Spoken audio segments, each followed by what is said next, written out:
Raila Amolo Odinga, the 5th President of the Republic of Kenya. Makofi kwake.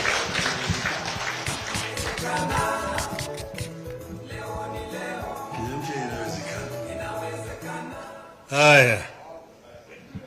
Now he's inviting me, yes, I'm the one who invited him. To come to talk to you guys. But then, I know, this meeting should have taken place earlier.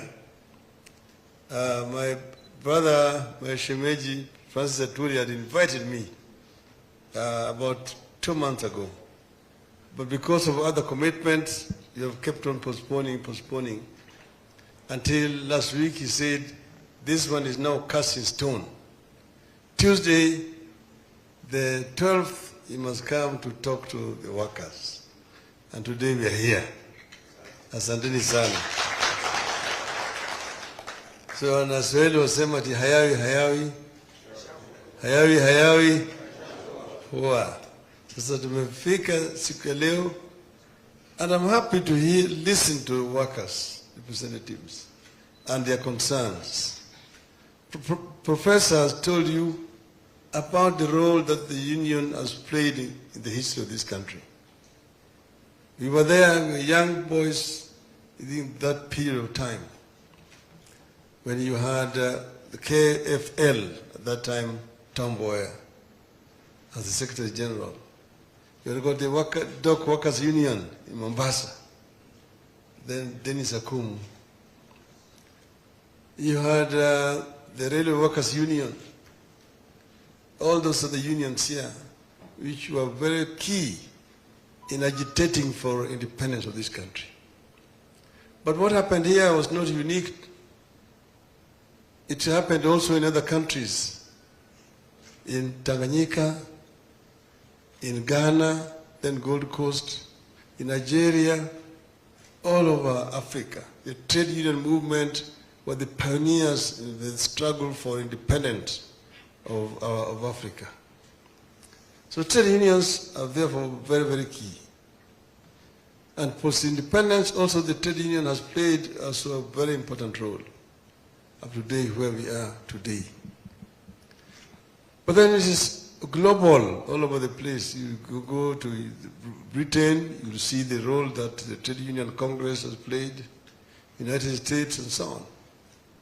Peter has told you about what Karl Marx said, that workers of the world, unite. You have nothing to lose but your chains. This is important, that you unite, because otherwise you will be chained permanently. This is because the society here was evolving from a pre-industrial society, which was basically feudal, to industrial revolution that came. And formal employment then came with it. Now you had got the aristocrats who were owning the means of production, and themselves therefore determining how much a worker was going to be paid.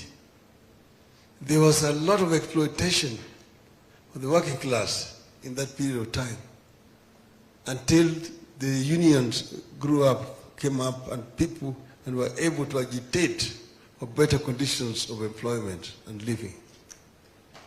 So this is a historical process that has taken place across board up to where we are today. And now we now have a formal structure. You've got a tripartite arrangement. You've got the workers, you've got then the government, and then you've got the employers. There, a formal arrangement, how you engage and how you negotiate, so that you don't have a situation where there's too much exploitation. Companies are reporting big profits, billions and billions of shillings, yet they are grumbling about paying peanuts to workers. This is something that should not be happening. But most of the time, those who own the companies, who own shares, would like to maximize their profits.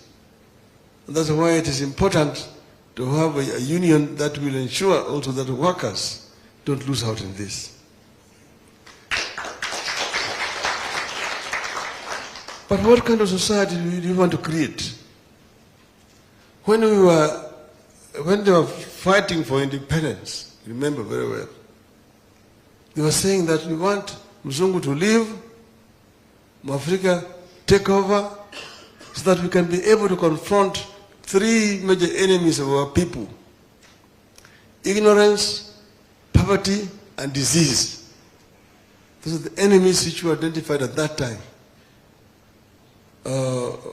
Ugonjwa, ujinga, na umaskini. But then where are we today? 58 years down the road, those major enemies are still just there. They're still there.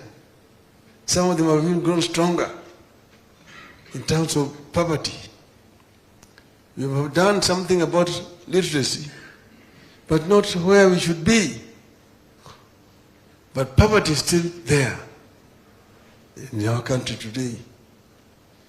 So how do you deal with this? We must create a society and conditions that will enable our people to create wealth. This is very important. You see, in our national anthem, first stanza says, God bless this land of ours. Justice be our shield and defender. We dwell in unity, peace and liberty. Plenty be found within our borders. Final, plenty be found within our borders. That plenty was not going to drop like manna from heaven. It was going to be created through the sweat and toil of the people of Kenya. So we must create a conditions through which people of Kenya can create that wealth. Enable the people of Kenya to create that wealth. How do you do it? Empower them. For through education, see? Then after that education, conditions of employment where they can be able to create wealth. Create wealth. This is what has been missing. This is where we have failed. And this is where we want now to run with supersonic speed. To create conditions, first we talked about education, and we've said that every child born in our country will get an opportunity to acquire quality education from nursery, primary, secondary, tertiary, up to university education. And when they finish their education, they're qualified, they should be able to access jobs.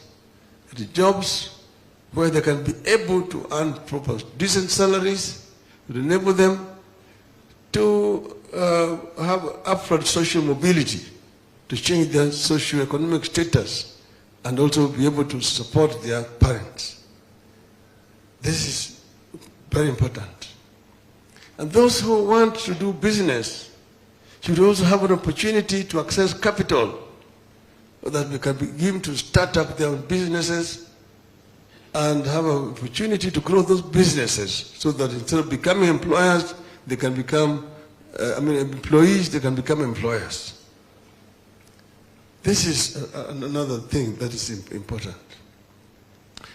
Then, in terms of health, we were talking about creating a condition where people can be able to access health services when they are sick. You're talking about availability, accessibility, and affordability. The people. That's where you come up with what you call Baba Care. Baba Care. So in terms of employment, you need to give people opportunities. In other words, you allow the private sector to grow. Private sector must be able to grow so that it can create more employment. Because people are sometimes looking at public sector. Public sector. Sisi hatuna permanent secretaries, sisi hatuna ambassadors, sisi hatuna directors, parastatals na kadhalika. I tell them public sector employment is so limited. The entire public service, that is all civil servants, the police, the military, the county government, employ a total of about 700,000 people. 700,000 people are the ones that the public sector is employing. And those positions are not vacant.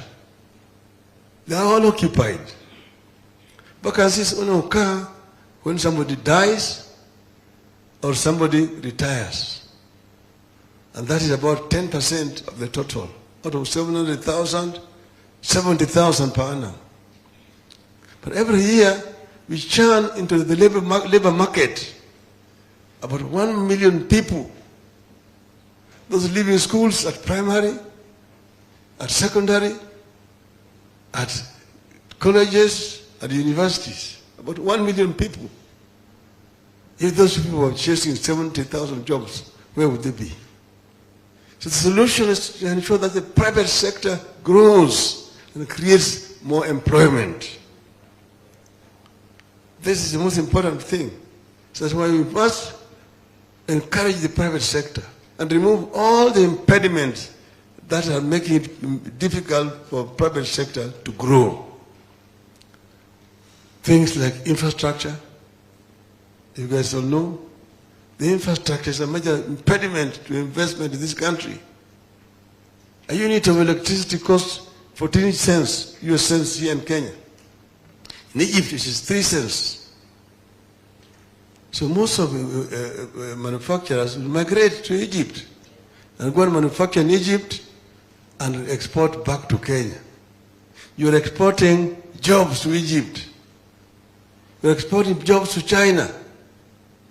You want all these goods from China coming to your market here. In my earlier incarnation, I was an entrepreneur in the industrial area. I've been a worker, I've been an entrepreneur. Industrial area was very busy. Those factories employing 500, 1,000 people. Today it's a distressing sight. They have become warehouses. From manufacturing to warehousing. Basically storing containers, carrying goods from China. So we've exported our labor to China. We need to change this here. And not only retain those, but to create more employment here in our country. This is very, very important. Then, you go to Singapore. Somebody leaves a university or leaves a college or whatever it is, house has been trained, you've got skills, you're employed. The moment you're employed, that letter of employment alone is enough guarantee for you to get a house. You just take it to the housing department, that letter of employment is enough for you, you'll be able to get a house, a 2-bedroom house. If you're a bachelor, if you're married, you get a 3-bedroom house. And you live there, if you live in a 2-bedroom house, when you get married, you can go back through the same scheme and get a bigger house. Just that letter of employment alone is sufficient. Well, what they've done is to build more housing. Because that's how you move your people to the middle income status. The middle class is growing. So affordable housing is very, very important. And this is housing for workers. Not those who can afford to buy, those who earn more will go to the other schemes where they buy houses for leisure and so on and so forth. But basic housing, affordable housing, and this is something that was not properly understood when the Jubilee government wanted to introduce it. A housing levy. That housing levy is actually meant for workers, for the low-income people. That's why it's called low-income housing. And if you do that, you'll be able to actually create more wealth down there and more and change the status of the workers down there. So this is something that actually should have been promoted by the trade union. Cotu is the one who should be leading this process. I have a discussion with my brother there, and this is now a work in progress. It's an issue that we needed yesterday.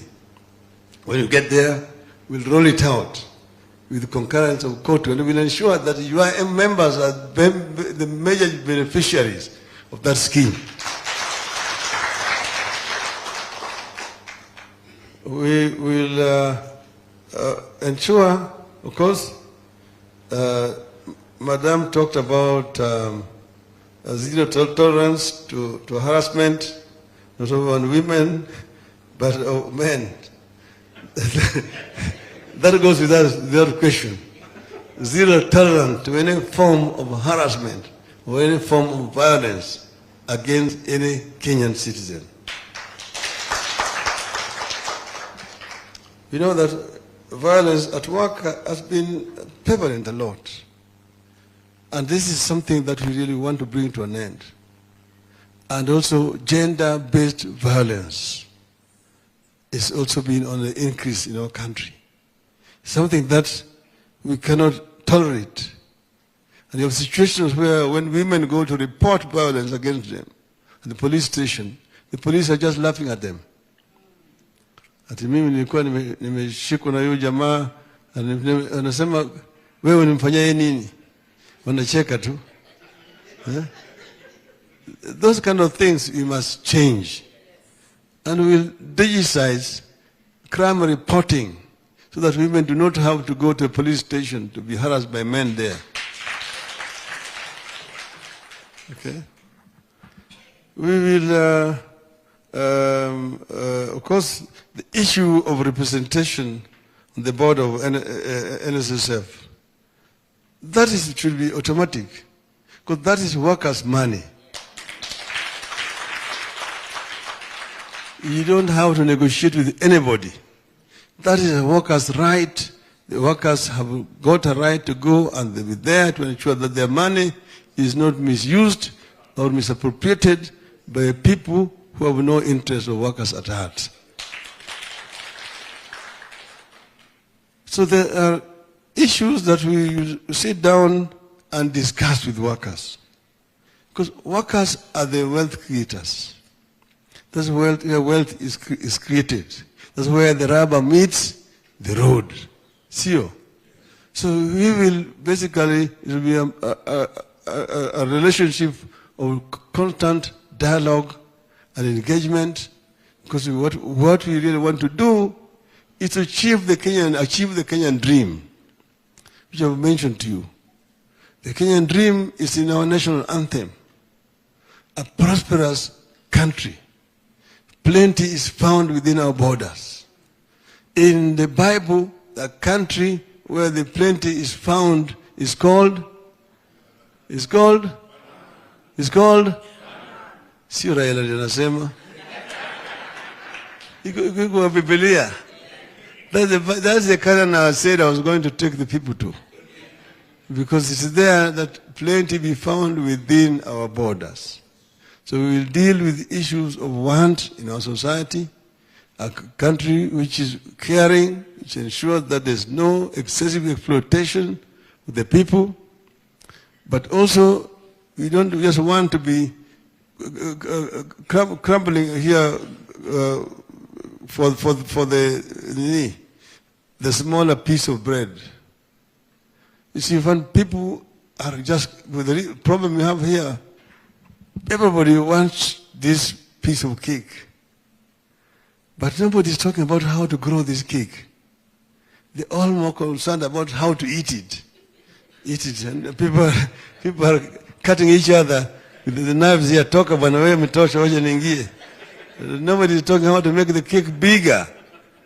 Us here in Azimio, we are talking about growing the cake. Make it bigger so everybody can have something to eat.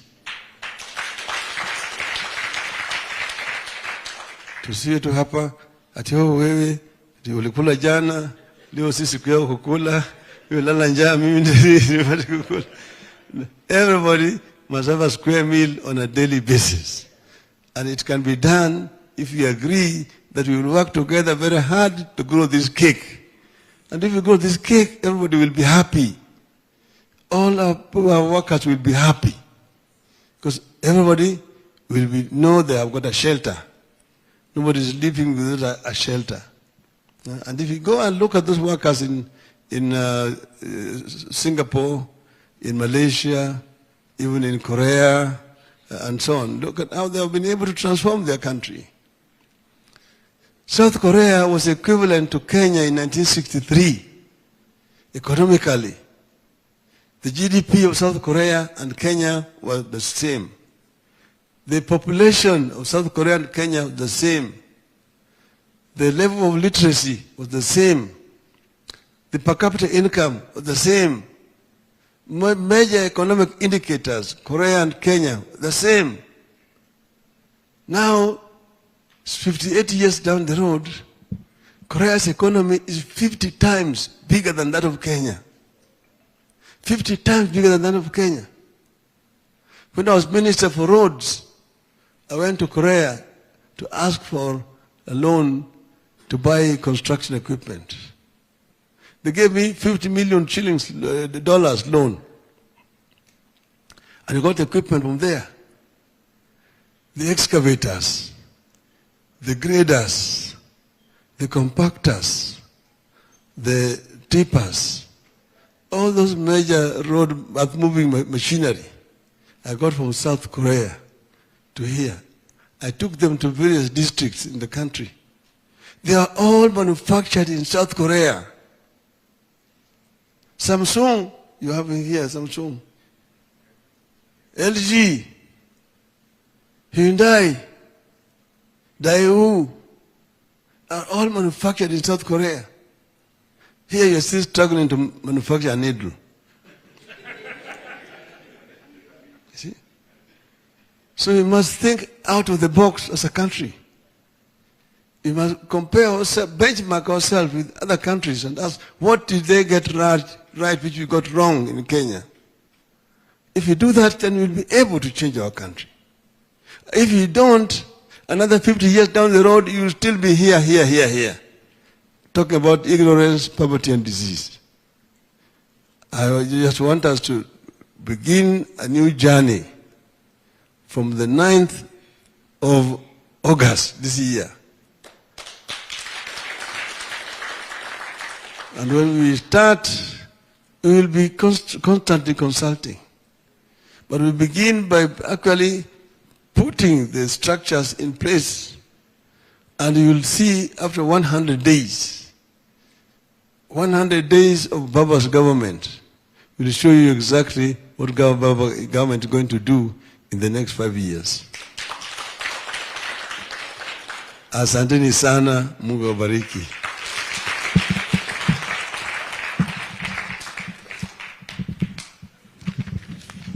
Sorry, before we move to the next session, His Excellency, the Prime Minister, it's always a